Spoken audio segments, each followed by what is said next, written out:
Seni görüp kaldım, karegime suyudun saldım. Oh, oh. İstanbul'un sulu kızı Leyla, Kantine'nin yer babaldın. Oh, oh.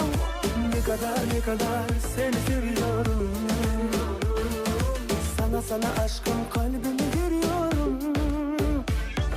Gülüm sensin Leyla, gülüm sensin Leyla, suyum sensin Leyla, senden sulu kayda.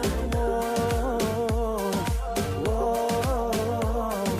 Ne kadar ben seni seviyorum aşkım. Hey!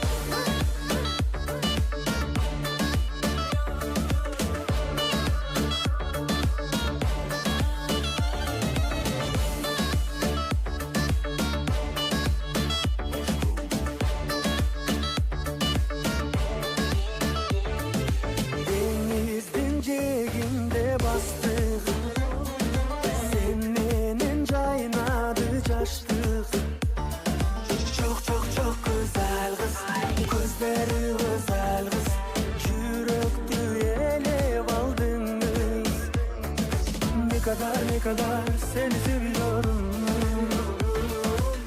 Sana aşkım, kalbimi görüyorum. Gülüm sensin Leyla, gülüm sensin Leyla, suyum sensin Leyla, senden sulu kayda. Oh, oh. Ne kadar ben seni seviyorum aşkım. Hey!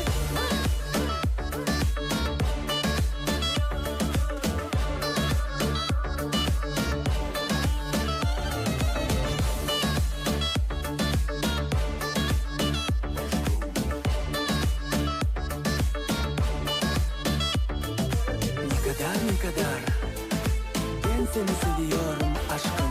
Görmese de gözlerim, Ay ben içim seni rahat benim. seviyorum. Gülüm sensin Leyla.